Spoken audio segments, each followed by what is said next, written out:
Our subject today is all about wind, being able to predict and also use the tools to help you. So cue the music.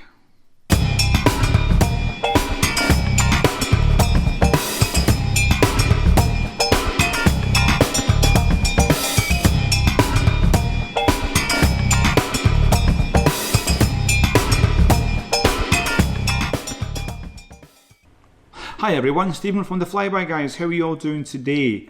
The subject is about wind. Wind is an issue that many people find themselves in trouble with because they don't have any understanding about wind itself.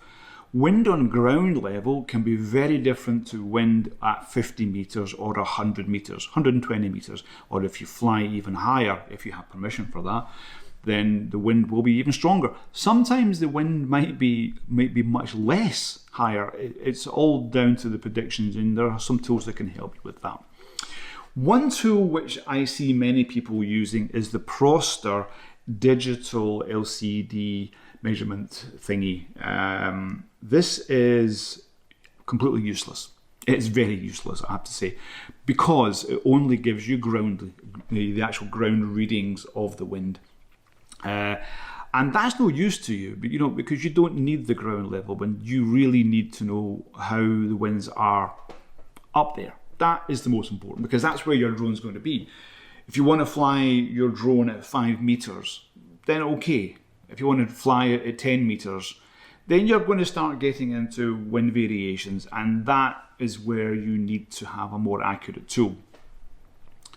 Windy.com is the tool that I use for wind, and I base all my operations on this tool. It's super accurate. It gives you very, very good predictions, and it also gives you height limitations as well. So if I take this place that I want to fly, I can put the picker here, and I can see just immediately that the wind is coming from the southeast. It's 8 meters per second. If I go down here to the days and the time, I can see that it is quite accurate, and the wind will drop in the next hour or two. It will drop down to 6 meters per second. But the gusts here, the gusts are quite high. So probably the gusts are, I would say, up to maybe even 12 or even up to 11. But what's really, really, really important here is not just the surface, but 100 meters. So if we're flying at 100 meters, we can see immediately that the wind rises to 11 meters per second.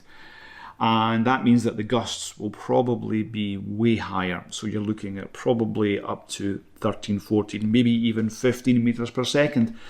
So there you can definitely see that your drone will get into some trouble there. There will be some warnings. Now, your drone gives you warnings. If you have a DJI drone, if you look on the bottom left, you'll see the attitude, and it will give you some kind of warning there. From that, you'll get the warning on the top left, giving you that it's windy and you should land immediately. Now, why haven't DJI put a wind sensor on one or let's say all other drones? Because we're getting these warnings already. So why can't they put a wind sensor so they can give us the wind reading on the UI? So my request to DJI, if you're watching, in your next drones, why not add a wind sensor? This would be really helpful, that we know what the wind is and also the gusts, because it can be done. I know it can be done. So it's just a small sensor. So add this to your drones. This would be super helpful to the community so that we wouldn't lose our drones, and it would be much easier to understand the wind at certain heights as well. Anyway, that's all we have for today. I hope this was helpful to you. I'll leave a link to windy.com in the description below. Make sure you like and subscribe to the channel. I've got more videos coming, and fly safe.